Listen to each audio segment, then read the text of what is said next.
करतनी प्राण के स्वीकार करी। साहब हरिनानंद के चरणों में शक्ति स्वरूपा दीदी मानीला आनंद के चरणों में प्राण करतनी प्राण के स्वीकार करी। सब गुरु भाई गुरु बहन के चरणों में प्राण करतनी प्राण के स्वीकार। देखी भैया दीदी, हम शिव के आपन गुरु मानले बानी, शिव के शिष्य हैं। साहब भैया हमनी के रास्ता बता देनी, लखा देनी, समझा देनी, अंधकार से लिया के प्रकाश में दिखा देनी। साहब भैया हमनी के बतौनी कि महादेव गुरु हैं। एकरा पहले भैया दीदी केहू ना बतौले रहल हम कि महादेव गुरु हैं। हर एक वेद पुराण में लिखल बा, हर एक कथा लिखल बा, वेद पुराण में लिखल बा कि महादेव गुरु हैं, जगत के गुरु हैं, आदि गुरु हैं, अनंत गुरु हैं, गुरुओं के गुरु गुरुपति महादेव के कहल गईल बा। वो महादेव के साहब भैया हमारे के गुरु बनौनी। काहे गुरु बनौनी? भगवान मान के तो हमनी के पूजा पाठ सब करत रहनी जाए।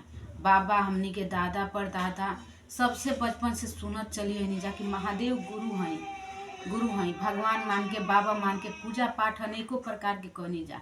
लेकिन साहब भैया कहनी कि महादेव भगवान सब कुछ देनी लेकिन ज्ञान ना देनी।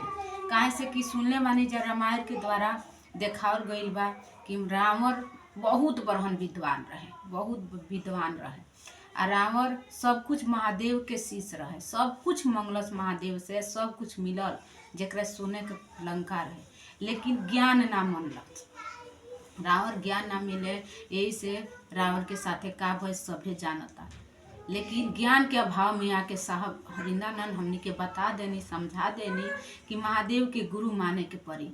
काहे से कि गुरुए ज्ञान देने, ज्ञान के जरूरत बा। कहल जाला बड़ी भाग मनुष्य तन पावा। 84 लाख योनि के बाद हमने के एक बार मनुष्य के तन मिलल बा। आ मनुष्य के तन मिलल बा आदमी के हमने के आके अंधकार में माया के जाल में फसल बानी जा। काहे से कि इतना बढ़िया शरीर महादेव गुरु देहले बानी, लेकिन ज्ञान नहीं खे। ई मनुष्य के समान बा। कहल जाला बड़ी भाग मनुष्य तन पावा। मनुष्य के तन मिलल बा 84 लाख के बाद। आ ये मनुष्य के तन में आके ज्ञान नहीं खे तन का कहल जाला बिन ज्ञान नर पशु समान। अगर ज्ञान नहीं खे तो हमनी के पशु के समान बनी जा। ज्ञान खातिर का करे के पड़ी? हमनी के महादेव के गुरु बनावे के पड़ी। काहे के दीदी हमनी के बहुत सुनले बानी जा, समझले बानी जा कि गुरु ज्ञान के रास्ता देखावने, गुरु ज्ञान देने।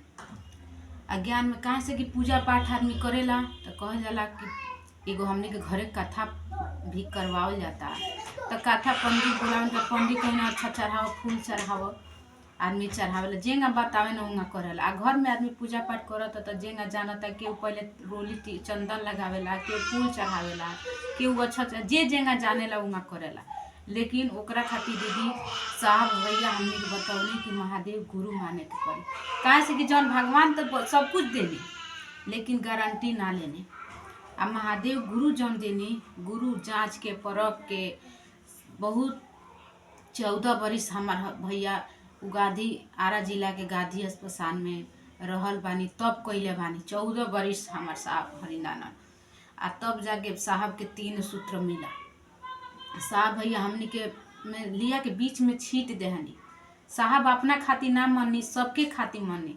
जब 1974 में साहब शिव के गुरु मननी, 8 साल ले साहब भैया केहू से ना बतौनी कि शिव गुरु हैं।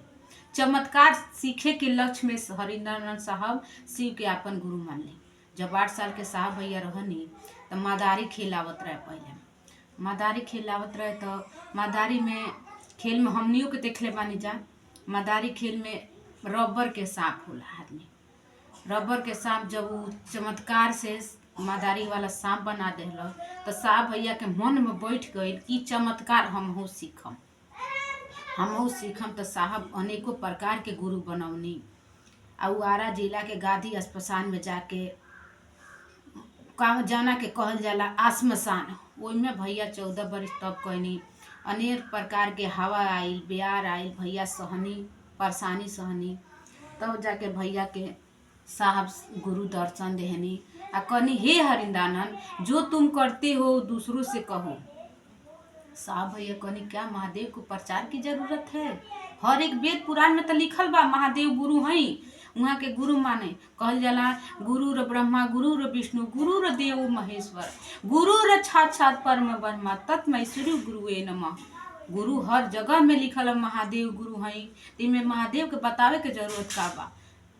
तो महादेव गुरु साहब से कहनी कि महादेव को प्रचार की जरूरत नहीं है, जग कल्याण की जरूरत है, दुनिया के संसार के कल्याण की जरूरत बा। काहे से कि ये अंधकार में हमनी के फसल बानी जा आ अंधकार से साहब भैया हमनी के उजाला देखा देनी, रोशनी देखा देनी।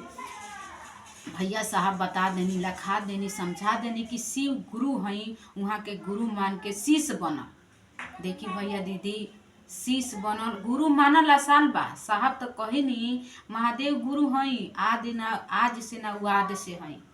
जे मानत वहू के, जे नहीं मानत वहू के, बस बने के बाद तो शीश बने के बाद, चेला बने के बाद। काहे से कि कहल जाला जैसन गुरु वैसन चेला, मांगे गुड़ लियावे ढेला। अब विचार करी जा दीदी भैया कि महादेव हमनी के गुरु हैं, हमनी के महादेव के शिष्य हैं, तो वैसन कहल जाई, वैसन कर्म करी तब तो कहल जाए। साहब कहतनी आओ ऐसा कर्म करी जो मिट जाने के बाद भी जिंदा रहे। अब हमनी के कर्म अच्छा रही तो अच्छा बनल जाई, खराब रही तो खराब बनल जाई। यही पर हमारे साहब भैया 3 सूत्र देहले बानी। 3 सूत्र दीदी भैया बहुत बढ़िया बा, जिए के आधार बा। साहब हमने के जिए के आधार दे देनी। कहाँ से कि 8-9 साल हो गई हमहू शिव के गुरु मानी। एकरा पहले ना जानत रहनी महादेव गुरु भी हैं, वहाँ के गुरु माने के चाहे।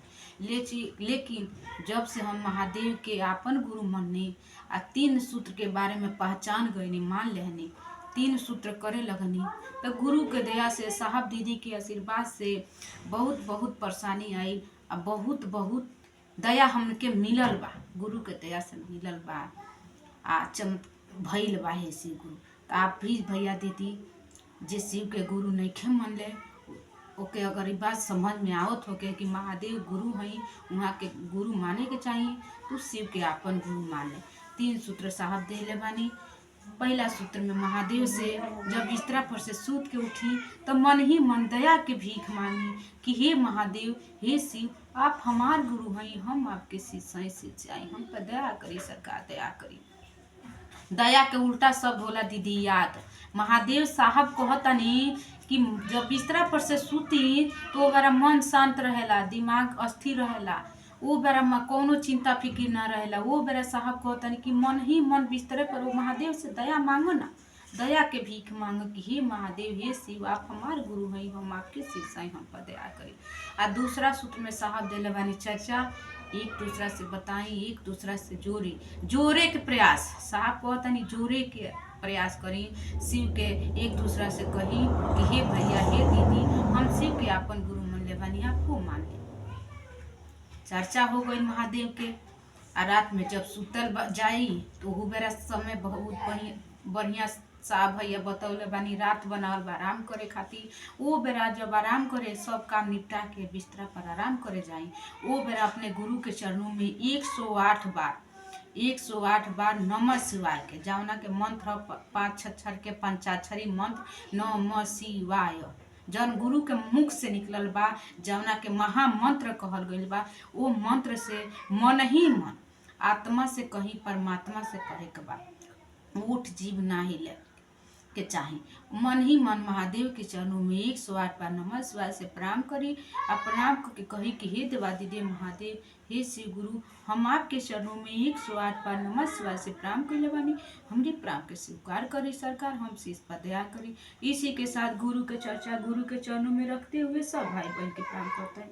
हेलो दोस्तों, मैंने गुरु के लिए गुरु नाम चर्चा आप लोगों के बीच में सुनाई हूँ और समझाई हूँ। अगर समझ में आए कि शिव गुरु हैं तो उनको गुरु मान लीजिए, शिव का शिष्य बनिए।